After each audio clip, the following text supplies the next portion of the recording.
شیئا لم یفعلہ رسول اللہ، وہ کام میں کیسے کر دوں جو رسول اللہ صلی اللہ تعالیٰ علیہ وسلم نے نہیں کیا۔ اب دیکھیں یہ بھی ایک پوائنٹ کی بات آ گئی۔ حضرت ابوبکر کیا کہتے ہیں؟ حضرت عمر نے کہا کہ آپ قرآن کو کتابی شکل میں جمع کیجئے، نسخہ تیار کیجئے۔ تو حضرت ابوبکر کہتے ہیں کیف افعل شیئا لم یفعلہ رسول اللہ، وہ کام میں کیسے کر دوں جو رسول نے نہیں کیا۔ آج ہمارے بہت سے کاموں کے بارے میں شیطان سوال کرتا ہے کہ یہ کام کیوں کر رہے ہو، یہ رسول نے نہیں کیا، یہ کام کیوں کر رہے ہو، یہ رسول نے نہیں کیا۔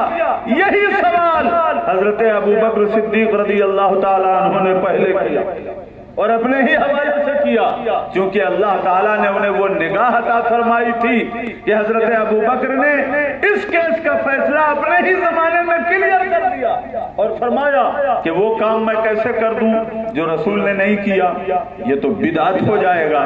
حضرت عمر رضی اللہ تعالیٰ، صحیح بخاری کی حدیث پاک ہے، حضرت عمر رضی اللہ تعالیٰ عنہ کہتے ہیں ہوا واللہ خیر، میں اللہ کی قسم کھا کر کہہ رہا ہوں حضرت یہ کام اچھا ہے کر لیجئے، یہ کام اچھا ہے کر لیجئے، اس لیے کہ کوئی کام حضور کے نہ کرنے کی وجہ سے ناجائز نہیں ہوتا بلکہ حضور کے منع کرنے کی وجہ سے ناجائز ہوتا ہے۔ جس کام سے حضور نے منع کیا ہے وہ ناجائز ہوگا۔ ما آتاکم الرسول فخذوہ وما نہاکم عنہ فانتہوا، رسول جس بات کا حکم دیں اس پر عمل کرو، جس بات سے منع کر دیں اس سے باز آ جاؤ، جس بات سے حضور نے منع نہیں کیا اس بات سے اللہ بھی منع نہیں کرے گا۔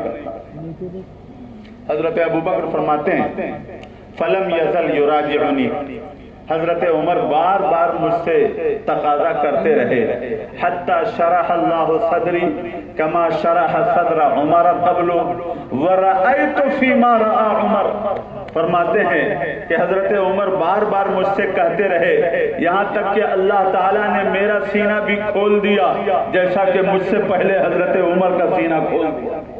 وَرَأَيْتُ فِيمَا رَأَى عُمَرَ، اور میری بھی رائے وہی ہو گئی جو حضرت عمر کی رائے۔ اب دونوں متفق ہو گئے کہ یہ کام اگرچہ حضور نے نہیں کیا ہے لیکن کام اچھا ہے اس لیے اس کو کرنا ہے، یہ ہونا چاہیے۔ اس کے بعد کیا ہوا؟ حضرت ابوبکر صدیق رضی اللہ تعالی عنہ نے حضرت زید بن ثابت کو بلوایا اور حضرت زید بن ثابت کو بلا کر کے فرمایا کہ آپ کا حافظہ بہت اچھا ہے، ولا نتہمک، اور آپ کی زندگی اتنی بے داغ ہے کہ آج تک ہم لوگوں نے آپ پر کوئی تہمت نہیں لگائی ہے، اس لیے یہ مبارک کام آپ ہی کو کرنا ہے۔ اور وہ کام کیا ہے؟ کام یہ ہے کہ قرآن کی آیتوں کو کتابی شکل میں جمع کرنا ہے، قرآن شریف تیار کرنا ہے۔ تو حضرت زید بن ثابت کہتے ہیں خدا کی قسم یہ اتنا بھاری کام تھا کہ اس کے مقابلے میں اگر مجھے کسی پہاڑ کو ادھر سے ادھر کرنے کے کام پر لگا دیتے تو میں آسان سمجھتا، لیکن یہ کام مجھے دیا گیا، یہ کام مجھے بہت بھاری اور مشکل لگا۔ میں نے بھی کہا کیف تفعلان شیئا لم یفعلہ رسول اللہ، وہ کام آپ لوگ کرنے جا رہے ہیں جو رسول نے نہیں کیا۔ حضرت عمر وہی بیٹھے ہوئے ہیں لیکن اب حضرت عمر نہیں بول رہے ہیں، حضرت ابوبکر قسم کھا کے کہتے ہیں میں اللہ کی قسم کھا کر کہتا ہوں یہ کام اچھا ہے اس لیے اس کو کرو، یہ کام اچھا ہے اس لیے کر لو۔ حضرت زید بن ثابت کہتے ہیں فلم یزل یراجعنی حتی شرح اللہ صدری کما شرح صدر ابی بکر و عمر قبل، حضرت ابوبکر بار بار مجھ سے کہتے رہے یہاں تک کہ اللہ نے میرا بھی سینہ کھول دیا جیسا کہ مجھ سے پہلے ابوبکر و عمر کا سینہ کھول دیا تھا، اور میں بھی کھلے دل کے ساتھ تیار ہو گیا کہ یہ کام اگرچہ حضور نے نہیں کیا ہے لیکن کام اچھا ہے اس لیے ہونا چاہیے۔ مجھے کہنے دو 12 ربیع الاول کا جلوس اگرچہ حضور نے نہیں نکالا ہو لیکن کام اچھا ہے اس لیے نکلنا چاہیے، کام اچھا ہے اس لیے نکلنا چاہیے۔ بزرگوں کا عرف خانقاہی نظام اس سسٹم کے ساتھ اگرچہ حضور کے زمانہ میں نہ ہو لیکن کام اچھا ہے اس لیے ہونا چاہیے، کام اچھا ہے اس لیے ہونا چاہیے۔ اب حضرت زید بن ثابت کہتے ہیں میں اس کام پر لگ گیا، بڑا مشکل کام تھا، ایک ایک آیت کے لیے میں لوگوں سے ملتا اور لوگوں سے گواہی لیتا کہ آپ بتائیے یہ آیت آپ کے سامنے اتری ہے نا، ہر آیت پر مجھے 2 گواہ مل جاتے، ہر آیت پر مجھے 2 گواہ مل جاتے کہ ہاں میں اس بات کا شاہد ہوں کہ یہ آیت حضور نے سنائی ہے اور یہ کہہ کے سنائی ہے کہ یہ اللہ کا کلام ہے۔ ہر آیت پر کم از کم 2 گواہ مل گئے، لیکن فرماتے ہیں کہ 2 آیتیں ایسی ہوئی جن 2 آیتوں کا گواہ 2 عدد نہیں ملا، ان دونوں آیتوں کا گواہ ایک ہی ملا، اور وہ 2 آیتیں کون سی ہیں؟ فرماتے ہیں لقد جاءکم رسول من انفسکم عزیز علیہ ما عنتم حریص علیکم بالمؤمنین رؤوف الرحیم فإن تولوا فقل حسبی اللہ لا الہ الا هو علیہ توکلت وهو رب العرش العظیم۔ یہ 2 آیتیں ہیں، فرماتے ہیں کہ ان 2 آیتوں کے گواہ اکیلے حضرت خزیمہ انصاری ہیں، ان 2 آیتوں کے گواہ اکیلے حضرت خزیمہ ہوئے۔ میں سوچنے لگا قربان جاؤ نبی پاک صلی اللہ تعالی علیہ وسلم کے علم غیب پر کہ ایک وقت ایسا تھا کہ نبی پاک صلی اللہ تعالی علیہ وسلم نے ایک شخص سے سواری کا جانور خریدا تھا اور یہ کہہ دیا تھا کہ جانور پہنچا دینا، تمہاری قیمت ادا کر دی جائے گی، لیکن بعد میں اس کا من بدل گیا اور اس نے کہا کہ آپ نے نہیں خریدا ہے، اگر خریدا ہے تو کوئی گواہ پیش کریں۔ سرکار نے صحابہ کرام کی طرف دیکھا، فوراً حضرت خزیمہ انصاری کھڑے ہو گئے، عرض کیا یا رسول اللہ میں گواہی دیتا ہوں کہ آپ نے خریدا تھا اور اس نے آپ سے بیچا تھا۔ سرکار نے فرمایا خزیمہ تم کیسے گواہی دے سکتے ہو؟ تم نے خریدتے ہوئے دیکھا ہے، تم موقع پر موجود تھے، جب دیکھا نہیں موجود نہیں تھے تو گواہی کیسے دے سکتے ہو؟ حضرت خزیمہ نے عرض کیا یا رسول اللہ دیکھنے کی اگر بات ہے تو ہم نے جنت نہیں دیکھا، گواہی دیتے ہیں آپ کے کہنے کی وجہ سے، ہم نے جہنم نہیں دیکھا، آپ نے کہا کہ جہنم ہے تو ہم گواہی دیتے ہیں، ہم نے اللہ کو نہیں دیکھا، آپ نے کہا کہ اللہ ایک ہے، ہم اللہ کے ایک ہونے کی گواہی دیتے ہیں، ہم نے قیامت کو نہیں دیکھا، آپ نے کہا کہ قیامت قائم ہونی ہے، ہم قیامت کی گواہی دیتے ہیں۔ جب اتنی بڑی بڑی غیب کی باتوں پر صرف آپ کے کہنے کی وجہ سے ہم گواہ ہو گئے تو اس گھوڑے کی خریداری کا معاملہ کیا ہے؟ ہمیں اپنی آنکھوں پر اتنا بھروسہ نہیں جتنا آپ کی زبان پر بھروسہ ہے۔ دنیا دیکھ کر گواہی دیتی ہے، ہم آپ سے سن کر گواہی دیتے ہیں۔